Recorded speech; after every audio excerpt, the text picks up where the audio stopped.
Bluebells of England.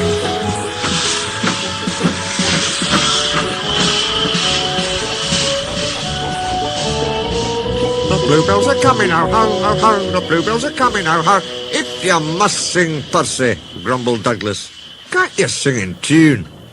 Anyway, our song's about Campbells, and mine's about bluebells. Then it's daft. Bluebells are flowers. Flowers can't come, they grow. My song isn't daft. Percy was indignant. It is, then. I ken fine about bluebells. We've a song called the Bluebells of Scotland. But, said Percy triumphantly, the Bluebells of England are different. They're engines, and one of them's coming with his controller. Didn't you listen, he went on severely, to the fat controller telling us all about it?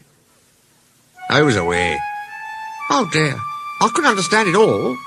But engines on the other railway aren't safe now. Their controllers are cruel. They don't like engines anymore. They put them on cold, damp sidings. And then, Percy nearly sobbed, they cut them up. You're right there, agreed Douglas.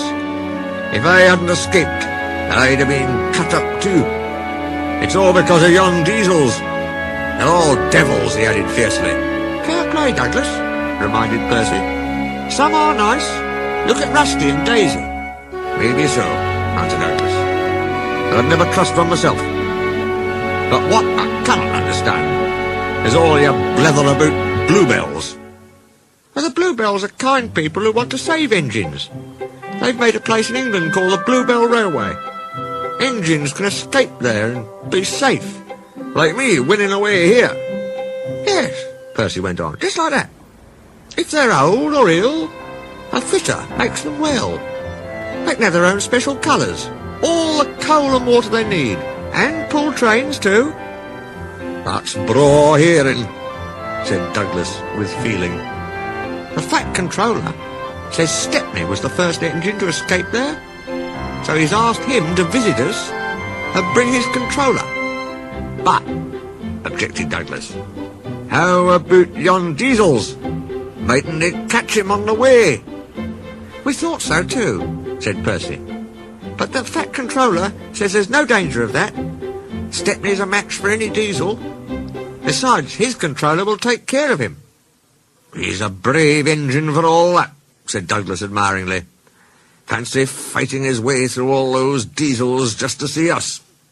Look, squeaked Percy. The station's crowded. Silly, how can I look? Unless I be a corkscrew. Why have they all come? There's no train. But Percy was wrong. The signal dropped, and from far away an engine whistled. A gleam of yellow shone through the bridge girders. Here he comes, yelled Douglas.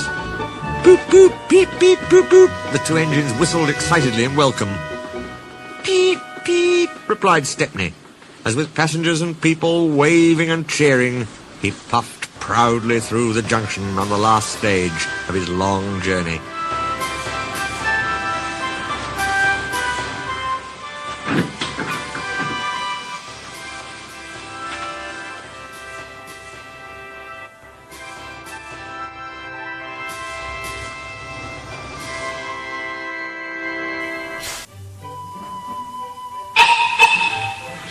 Stepney's Special.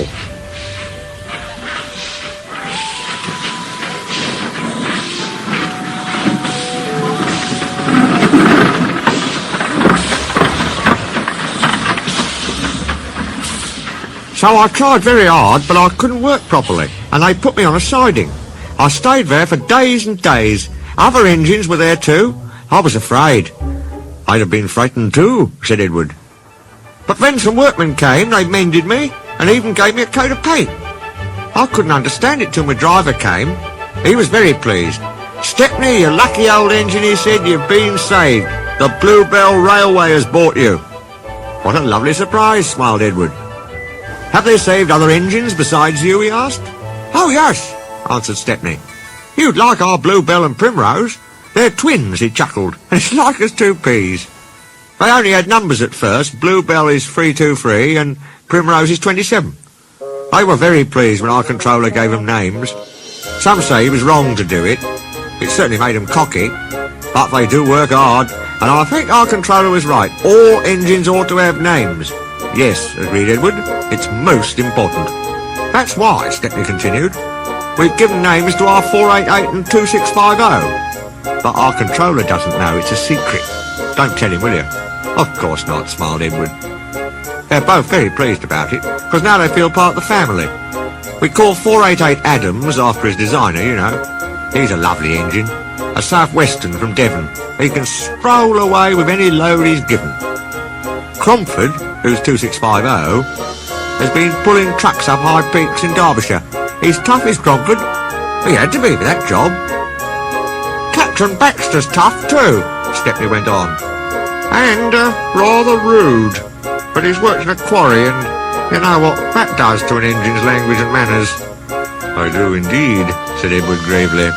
He's a good sort, really, said Stepney. I like him.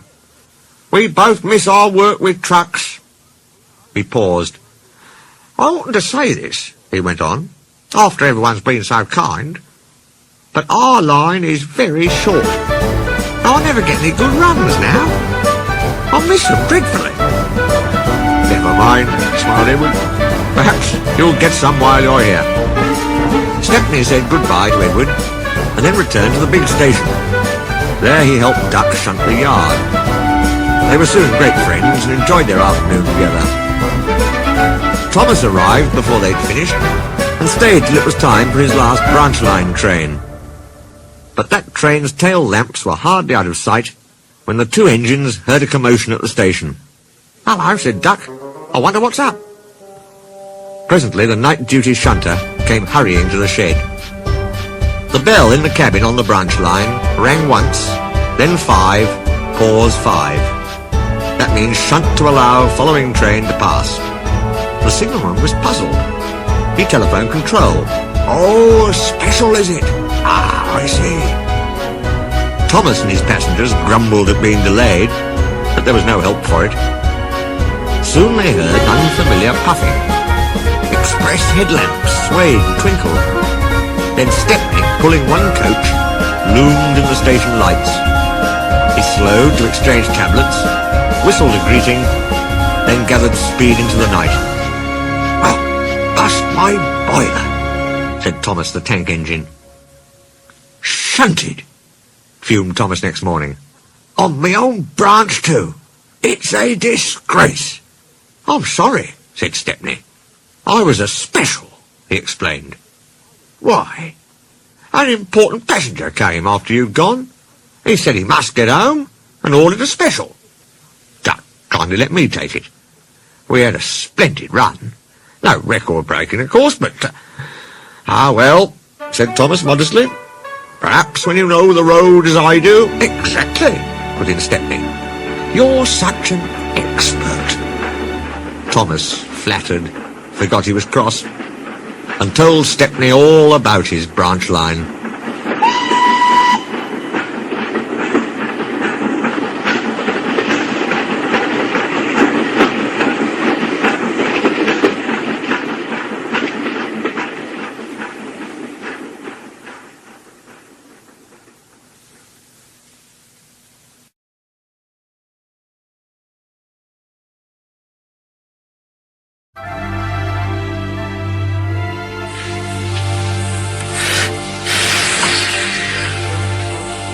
Train stops play. You are very lucky engines, said Stepney. Your branch has got everything. It's long enough to give you a good run, and you have plenty of passengers. Then you have a quarry, a mine, and some factories, so you need plenty of trucks. Trucks are fun, he went on wistfully. I miss them on our line. Percy looked surprised.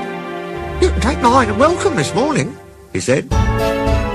So they asked permission, and then went off to collect them. Toby and Thomas gaped in wonderment. Stepney took his trucks to the harbour, picked up a load of empties and started back.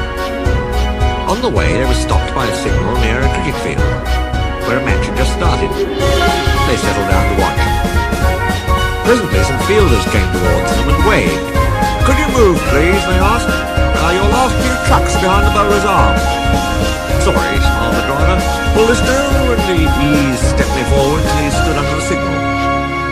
The cricketers shouted their thanks, and play started again.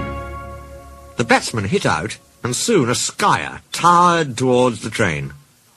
Clunk, down went the signal. There was another clunk, too, as the ball fell on the train, but neither driver nor fireman heard it. They were too busy. "Stop!" yelled the fieldsman, but Stepney's noisy starting drowned their shouts. "Come along! Come along!" puffed the trucks, and left the frantic fieldsman behind. "Oh, one and only ball," they said sadly. 4 of them piled into an ancient car. "Wake up, Caroline," they said. Caroline coughed crossly, reluctantly came to life, and they rolled out onto the road. Stepney wasn't hurrying.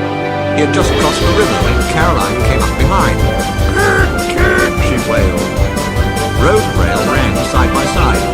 The cricketers waved and shouted, but they were too far away for the fireman to recognise them, or hear clearly what they said. "If these jokers want a race," remarked the driver, "they can have one." He advanced his regulator, and Stepney drew ahead. Poor Caroline wasn't happy. She rattled along at twice her usual speed. "Master shouldn't treat me like this," she grumbled. "This pace is too hot for my system. It'll fuse all my circuits." "Hurrah!" she exclaimed. "That silly train has run into a hole, so we can't catch it. Now Master will have to be sensible and go home." But Master didn't go home. Caroline nearly boiled with fury when he made her climb a steep hill and run down to the station on the other side. Caroline arrived just as Stepney had shunted the trucks. His crew were going off duty. The cricketers explained what had happened. The driver and fireman were surprised. "Did you say these third trucks were the van?" they asked. They all went and looked. The ball was there, nestling under some straw. "Oh, we're very sorry," the driver said. "Never mind, you couldn't help it. Now we must get back quickly." "That's just it," said the driver. "You'll never be quick in Caroline. She looks worn out." "Wait a minute," he went on. "I've got a plan." The driver spoke to the station master and signalman. Then they rolled Caroline onto a flat truck and coupled a brake van behind. The cricketers got in, and Stepney pulled the train. They reached the field in no time. Stepney watched from a siding while driver, fireman and guard sat in the pavilion. There were no more lost balls, and the game was played to an exciting finish. Even Caroline was pleased. She doesn't think trains silly now. "They have their uses," she says. "They can save the wear on a poor car's wheels."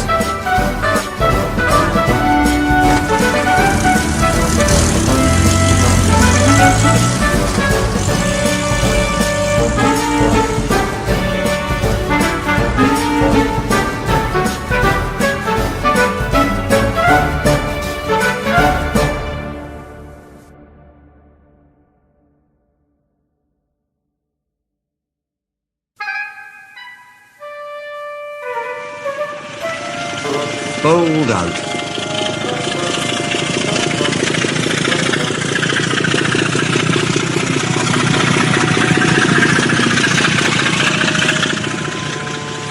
The big diesel surveyed the shed.